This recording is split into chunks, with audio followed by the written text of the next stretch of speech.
ಸಮಾಧಾನ ಮಾಡ್ಕೊಂಬತ್ತ ಎಲ್ಲದಕ್ಕೂ ನಾನೇ ಕಾರಣ. ಆರ್ಯನ್ಗೇನು ಆಗೋದಿಲ್ಲ, ಏನು ಆಗಲ್ಲ. ಹಲೋ ಆರ್ಯನ್, ಏನಾಯ್ತು? ಸರಿ ಅಣ್ಣ ಏನಾಯ್ತು? ಆರ್ಯನ್, ಅಮೃತ ಅಮೃತ ಆರ್ಯನ್ ಆತ್ಮಹತ್ಯೆಗೆ ಪ್ರಯತ್ನ ಪಟ್ಟು ಹಾಸ್ಪಿಟಲ್ ಇದ್ದಾರೆ. ಸರಿಯಾಗಿ ಕೇಳಿಸ್ಕೊಂಡ್ರ?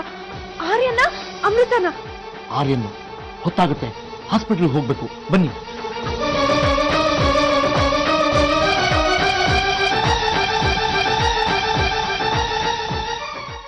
ಅಮೃತ, ಆರ್ಯನ್ ವಿಷಯ ತಿಳಿತು. ನನ್ನ ಮಗಳು ಕಣ್ಣೀರು ಹಾಕಬಾರ್ದು ಅಂತ ಎಷ್ಟು ಪ್ರಯತ್ನ ಪಟ್ಟೆ, ಆದ್ರೂ ನನಗೆ ಆರ್ಯನ್ ಹುಷಾರಾಗ್ಬೇಕಪ್ಪ. ಹುಷಾರಾಗದೆ ಇದ್ರೆ ಆಯ್ತು, ಹಾಗೆ ಆಗ್ಲಿ. ನೀನು ಹುಷಾರು. ಉಪ್ಪ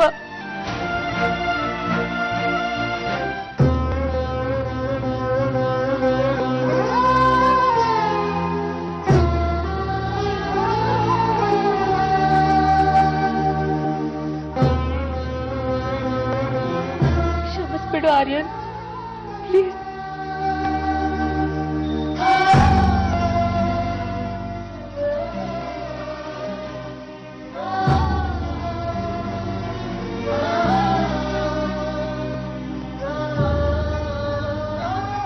ಸಾವಿತ್ರಿ, ನೀನಿಲ್ಲಿಂದ ಹೊರಡು. ಹೇಗ್ ತಾನೇ ಹೋಗ್ತಾಳೆ? ಅಲ್ಲಿ ಆಸ್ಪತ್ರೆಯಲ್ಲಿ ಅಮೃತ ಇರ್ತಾಳೆ, ಇಂದುಮತಿ ಇರ್ತಾರೆ. ಯಾವ ಮುಖ ಇಟ್ಕೊಂಡು ಹೋಗ್ತಾಳೆ ಹೇಳು? ಅಹಲ್ಯ, ಇವಳಿಗೆ ಯಾಕೆ ಗಿಲ್ಟಿ ಫೀಲಿಂಗ್ ಇರ್ಬೇಕು? ಏನ್ ನಾವ್ ಮಾತಾಡ್ಬೇಡ ನೀನು. ಸಾವಿತ್ರಿಗೂ ಆಗತ್ತೆ. ಬೇರೆ ಗಂಡಸ್ರ ಮೇಲೆ ಕಣ್ಣು ಹಾಕ್ತಾರಲ್ಲ, ಅವ್ರಿಗೆ ಚರ್ಮ ದಪ್ಪಗಿರುತ್ತೆ. ಶಟಪ್ ಅಹಲ್ಯ. ಚಿಕ್ಕಪ್ಪ, ಅಮೃತ, ಅಮೃತ ಯೋಚನೆ ಮಾಡ್ಬೇಡ, ಏನಾಗಲ್ಲ. ಆರ್ಯನ್ನ ಅವ್ನ್ ಪ್ರೀತಿನ ಅನುಮಾನಿಸ್ಬಿಟ್ಟೆ. ನನ್ ಎಂತ ಪಾಪಿ ಚಿಕ್ಕಪ್ಪ.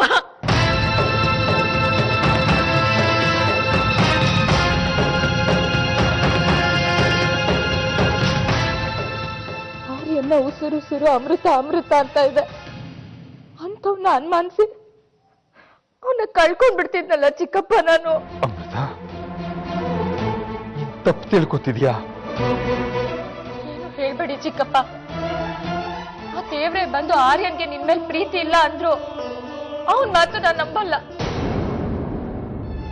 ನೀವಿಲ್ಲಿ ಆರ್ಯನ್ ನೋಡಕ್ ಬಂದಿದ್ದೀರಾ ತಾನೆ? ಅವನ್ ವಾರ್ಡಲ್ಲಿ ಇದ್ದಾನೆ, ನೋಡ್ಕೊಂಡು ಹೋಗಿ.